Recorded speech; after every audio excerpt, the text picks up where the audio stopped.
All right, welcome everyone. We're just going to be talking about VR today. My name is Jared Lynch. I've worked at REM5 for since day one. Most of us have. I believe James is a little bit newer to the scene, but Yeah. happy The to have only him with exception us. would be Meg working from day like -30. Yeah, that's true. Yes. We're just going to start with how did everyone get into VR? And if you want to kind of introduce yourself, and then just tell how you got into VR. Yeah, no, I'm Guer. I've been around here pretty much since the start. First time I ever did VR, friend of mine had gotten a free Oculus for helping out another friend with a game development project. So I just like visit his apartment casually, and he's like, "Hey, I've got this headset. You want to try some virtual reality?" And this time I was like, "Yeah, okay, sure. This is like some kind of cool gimmick. I'll try it a little bit." And the first thing he puts me in is Google Tilt Brush, and just gives me like a cool white sparkly paint, and I'm just painting around me and chilling, and I'm like, whoa, this is really cool and relaxing and nice. And he like shows me some flowers he made. I spent some time painting little landscapes. And then he's like, hey, you want to try something different? And I'm like, sure. So he puts me into Robo Recall, which, if you haven't played it, is a robot fighting game where you are surrounded by malfunctioning androids that are trying to rip your face off. Very much a tone whiplash from Tilt Yeah. Brush, which I think he kind of intended at the time. I found out later that Tilt Brush was the honeypot, and then the Robo Recall was the trap.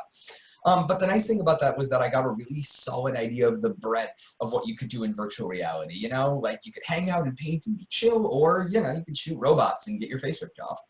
And both were fun, honestly. Yeah, kind of the two total opposites of VR. Yeah. Yeah. All right.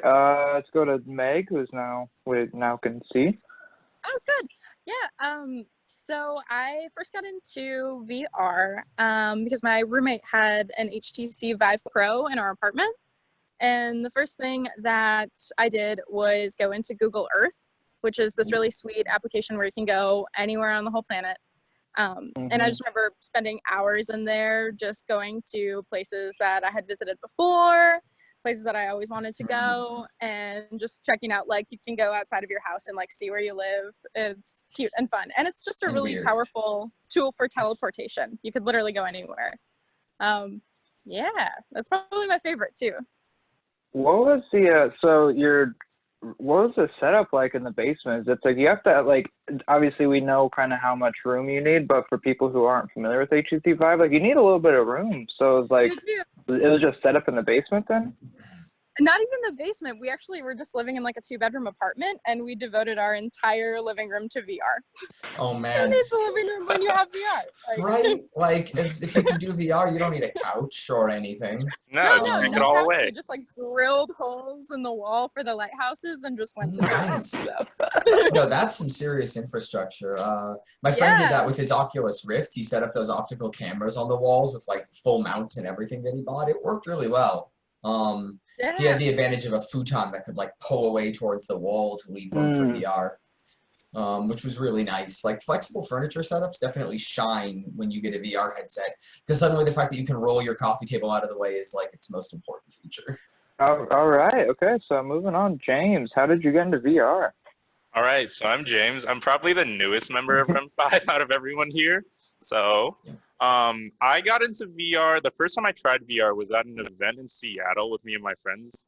The event just had a random VR setup, and we had like half an hour to just relax. So I decided that I would go in and try it out. I think it's been quite a while, but I think I tried out Space Pirate Trainer there, and I thought it was cool, but it was like I was kind of rushed in. I had like 10, 15 minutes to try it, and then I had to go. So, like, it interested me, but I didn't really have time to think about it since I was on a rush schedule with that after. Right. The second time I tried it was when I got more so hooked onto VR. It's similar experience to Guer. What pulled me in was actually Robo Recall. So I was helping out with a school event back when I was in university. They had this VR booth set up in a corner at this little event I was helping out with, and then I had like a 1 hour break. So I went around to the event to test out different things, see what everything was happening. And then I went to this VR booth, tried it out. They gave us like 20 different options, and I saw someone told me to just try Robo Recall, so I tried it. It was like Space Pirate Trainer. If you've ever tried it, it confines you to like a small space more so. But in Yeah. Robo Recall, you can like move around, teleport to different spots, Mm-hmm. use some movement, pick up objects among other things. So that was when I was like, this is actually pretty cool. You can do a lot of stuff with this. It's like I didn't think I'd be able to like move around without getting motion sickness. Mm-hmm. I mean, granted, there are some applications that did do that. This one was fine for me for some reason. But after I got used to all the movement and everything, I was like, VR is super cool. You can actually do, like, the first thing that went through my mind was, there's no way I'd be able to do anything like this in real life. Right. Where am I going rip to off pick a up? robot's arm and beat it to death with it? Yeah, where am I going to get a giant space laser to shoot things with? Where am I going to have, like, bullets? yeah, and then have 15 robots jump at you right at the start? Legitimately, I jumped back the first time I tried the experience. Oh yeah. I had a friend who tried it for the first time. Same headset, same friend, same trap. But she collapsed to the ground with her hands over her head, screaming until we took the headset off. Well, my opinion, like first VR experiences, you don't know what to expect. I've even seen VR Oh, online not before. at all. Yeah, but upon trying it, it feels very different and something I don't think you can actually describe without trying it. So then that was kind of how I felt upon trying it, and I kind of got hooked on it after. I told myself this is what I want in my house, and when I set it up, I nearly broke my TV, but that's a different part of it. Yeah, that's a whole other conversation and a whole other set of stories. Yeah. What about you, Jared? Yeah, so actually the very first thing I did in VR was at this, there was like a 24-hour game making marathon that I just like, then they're doing like an exhibit at a brewery. Oh, yeah. And it was actually at the Modus Brewery, if anyone knows Modus. But so I went there as I didn't know about the game making exhibit, but they're doing like an exhibit at the brewery. And so the very first VR experience I did was this. So you have like some type of like punch gun, and it was like a homemade like DIY VR game. But then they're like like the aliens from Toy Story. Like the little like three-eyed guys. So there's like a whole bunch of those coming up at you, and you just have to like punch all these like Toy Story aliens away from you. So that was the first thing I ever did in VR, and it was just like super goofy, super campy. But it was But then like the actual like the experience that really sold me on it was probably the Blue, where you're obviously you all have been in it, but but you're standing on a ship deck and a whale swims up by you. So it's like a very simple experience, but absolutely incredible. And when I went through that just completely changed my mind on. I mean, it just brought me into the fold of everything. Right. Yeah, one of my favorite things to do is put people in the Blue for their first experience, because it is so breathtaking being able to, one, be underwater without like having to hold your breath, and two, you get to see this like giant whale to like actual scale and like a perspective that you would never get unless you were scuba diving or have VR. So it's sweet. Oh, absolutely. Yeah, it's remarkable how much after all this time I still really like the chill experiences. Like I've done all of these games where you've got crazy supernatural swords and laser guns and you're ripping arms off of things and teleporting around, but half the time all I want to do when I get into a headset is just like get a nice like deck chair out and just sit in the Blue and watch the fish swim by and like hang out with the sea turtles. I just need to like get a beer, get the sea turtles, and then I'm set for like a half hour. And then you can go and do all the crazy action stuff. Well, right, and then you can get on your feet, and like then you've got the whole problem of, oh, great, I've been playing games for 45 minutes, and now my ankles are sore because I'm jumping around everywhere. But like complexity is nice, but like also the simplicity of the Blue is what kind of attracts it, in my opinion. It's like if you think of VR, it's so technical. Yeah, but then the Blue, you can just hop into it, click a button, and you're already in VR. Well, right, like I tried to play Skyrim VR, and don't get me wrong, I think it's really fun. But you take all of these complicated menus and options from Skyrim and you translate it into these little like VR point and click menus, and it just sucks. Like without simplifying the menus at all, you're just like stuck fighting with the interface for a bunch of time. And then you play the game for a while and it's really fun, and then you go back to fighting the interface. Whereas just like something where you have a punch gun and you're punching aliens with a little weird boxing glove thing. Like that's great because that's all you have to worry about doing, and then you just get to enjoy that interaction. And the blue is great because it really appeals to everybody. Like you don't have to be a gamer to do VR. You can, I mean, there are so many different applications that are not just for games. So that's another reason the blue is a really great one to start people in, because it's kind of just like watching a movie. Would you say it's your favorite? That's a trickier one. That was a good segue. Blue is top 5, but I don't know if I'd put it as number 1. It's kind of that's a tough spot to conquer with all the content we have these days. True. So then Guer, what would you say is your favorite? I mean, it sounds like a cop-out, but it's probably Beat Saber. Like, it's just really, really good. It's between that and then probably Elven Assassin. Because I think for both of them, with Beat Saber, you've got lightsabers, you're slashing through blocks, feels really good, or you just like pick up a bow and arrow and you just shoot things. And both of them, I think, capture that simplicity that I think VR really needs to be addictive, because you don't have to worry about a bunch of other stuff happening. You just have this one task, and it's really engaging, and it feels really smooth, and then that's what makes it fun, is just being able to jump in and not think and just, like, do an experience. And I would say that, like Beat Saber is great because of how quickly you can get in, and Elven Assassin takes just a little, that extra step of like kind of figuring out the mechanics and the physics of the game. Yeah. But once you kind of learn those, it's very, very natural, really easy to kind of keep up with the rhythm of it. Yeah, the funniest thing is that the number one thing I always see people do in Elven is they like think about like the arrows falling over time, so they try to aim high. But since they're, you know, magic elven VR arrows, they always fly way straighter than people think. So you see people like getting really into it for a while, like figuring out exactly how they have to adjust it. There's this like there's this tiny little tick of difference between reality that you always have to like adjust your mind to. And I mean, and that's like just like what I always try and tell people. It's just like, what? Yeah, like once you, it takes just a couple times of trying it to figure it out. But like once you figure it out, it's so smooth and so natural. It's kind of like VR has that, every experience has that little gap of understanding that you have to jump across, that like little roadblock at the very beginning where you're like, wait, what the actual heck is going on? Like, what are these laser blocks, or what are these arrows doing? But then you get through those first 10, 20 seconds, hopefully with somebody shouting over your ear telling you what to do, and then everything's fine, you know, and you start to actually figure it out. All right, yeah. So Meg, what is your favorite VR experience? Yeah, I have this habit of like saying everything's my favorite, so it's always really hard to pick like the true favorite. But it kind of goes into like 2 buckets. I mean, Beat Saber is like the obvious, perfect, feel-good experience. It's just like wildly addicting, and just it gives you like the opportunity to kind of have your own expression to it. I mean, it's kind of like forced dancing, which I love. You definitely treat it that way with like the long, beautiful swaying arm movements. It just feels good. But also Google Earth truly is like the coolest experience, because you can go anywhere on the planet, and like who wouldn't enjoy that? Like, I mean, people love to travel, and this is like traveling without having to like leave your chair, basically. Oh, it's incredible.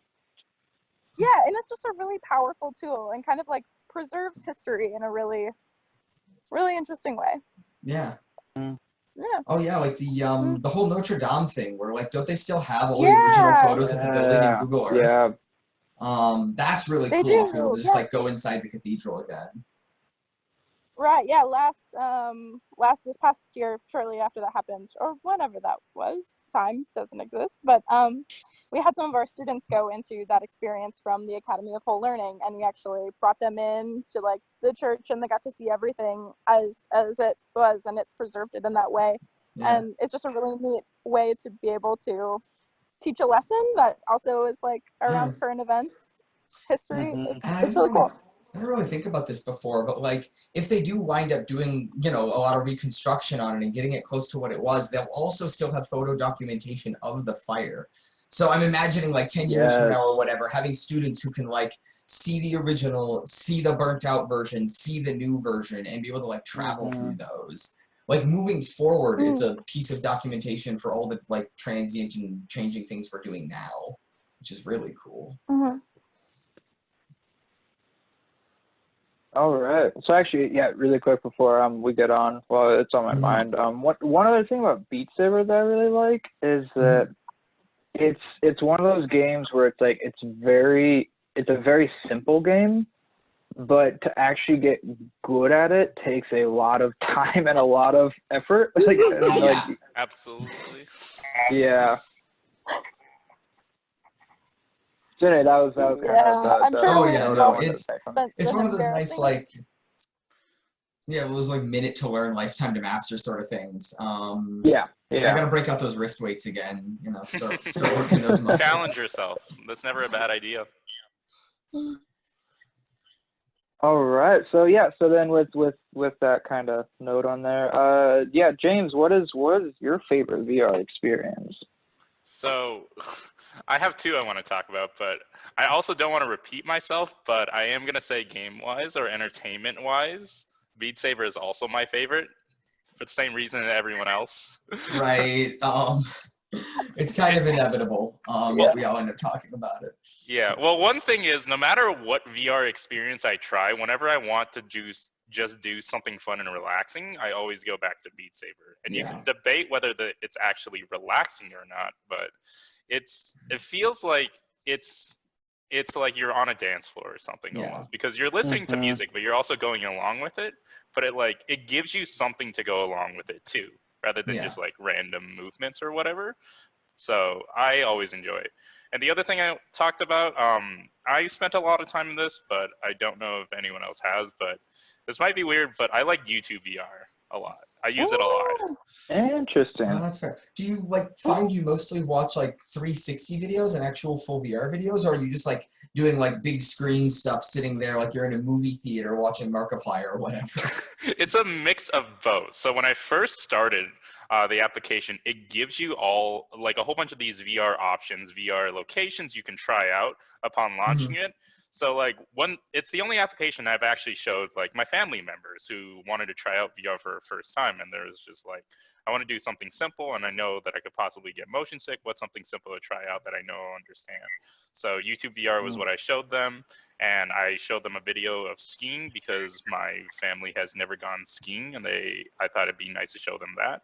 So it's a mix between everything. So it is nice to where if you don't have a 360 video, you can just set up like a giant movie theater essentially. It's about the size of like an actual like IMAX movie theater screen when you have the VR headset on. So like just lay back in bed, put the screen up, you can move it anywhere you want, and then you could just relax and watch a big movie right on it. Right. Yeah, I've definitely done that a couple times with some shows and things. It's really nice to have that flexibility and to have that ability to like take something you would otherwise normally see but make it like larger than life. Well, another thing, it's like it might not have like all the area range of something like maybe Google Earth, but like if you search up for something simple, it could just be that it shows you might want to go to a location. Say you want to go to like someplace in Europe, but you don't know exactly what. But you could just search up a simple tour video, 360 tour video, and it'll take you on it itself rather than looking for a specific location. If you don't know where to go, it takes you through it. Google Earth has that too, but like it was just something in case you want some sort of thing that you haven't seen through when using Google Earth, it's an alternative option. And like I said, it's that mix between the 360 and the actual like just basic videos that you've seen before on YouTube. But then now you have a giant movie theater screen you could watch the YouTube video on. So why not try it out then? Right. Yeah, and I really haven't I haven't used YouTube VR all that much, so I might have to actually spend some time with that. Yeah, I mean, I've looked up a couple specific videos on it, and I've like occasionally combed it for content. But I suppose, yeah, I could use a really good, just like sit-down couch session of just like browsing YouTube channels in VR and then having that nice isolated experience.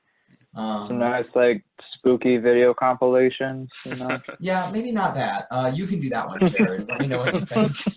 I'm good. I'd rather not jump out of my bed.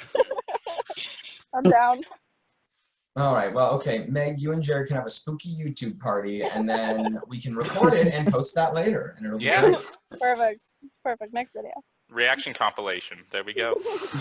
Meg watches some. Okay, actually, Oh no, not the Reiko's fragments. No, I won't. That'll be a No, different discussion. but a reaction compilation would be good. All right. People getting scared in VR. That would make a really cute gift All set. right. Alright. Oh yeah, Jared, we'll still have to get to you. Yeah. Yeah, so and right now it's definitely Half-Life Alyx, which that will be a whole other, that's an entire different conversation, but Right. it's historically I also really love Tilt Brush. I think Tilt Brush is absolutely incredible. And I just love how like centering it is and like how explorative it is, how easy it is to get in and start making things immediately. Yeah. I think that it really, I love the accessibility of it because I'm not a visual artist, but with Tilt Brush I am. So it's like it's really incredible, just like again, just like the accessibility of different VR experiences and like offering different entry points into ways of creating and making that I would not be able to do in like a physical medium.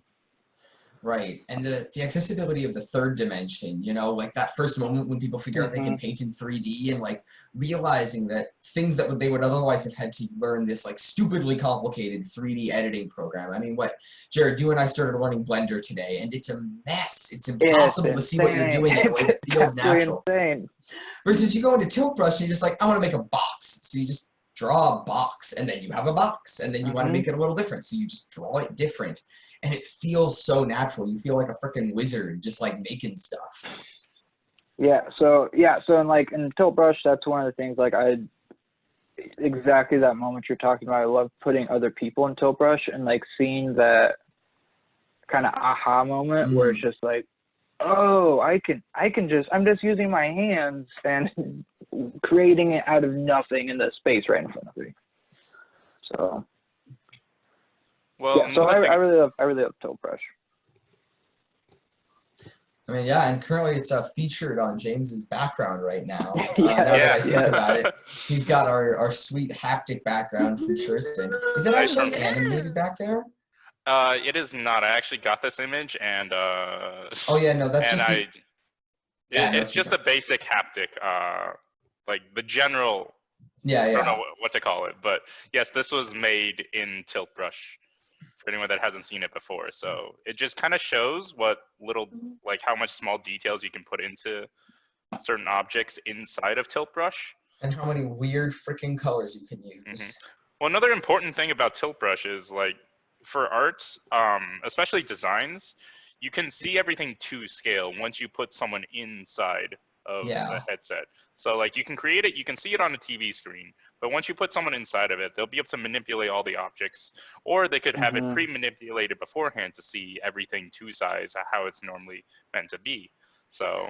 Oh, I remember Sheila, one of our artists who comes in and makes stuff, have been spending a bunch of time on Google Poly looking up other people's Tilt Brush art and getting like inspired by it. And she shows me this one piece that she thinks looks really cool, and she's like scrolling around in the browser looking at it on the screen, and I'm like, don't you want to like look at it in VR? And she turns to me and says, you can do that?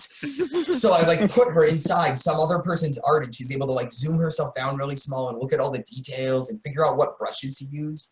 And like your ability to dive into other people's creations and experience them is just like totally insane. Like, and that was a side of it that I hadn't even thought of at first. But yeah, like James was saying, like being able to go in at scale and see what other people have done is really amazing. And you don't think right away that you're going to be able to do it. Yeah. Oh, and what why like VR is so unique is because you can immediately go in and then you instantly start to kind of see how they created it.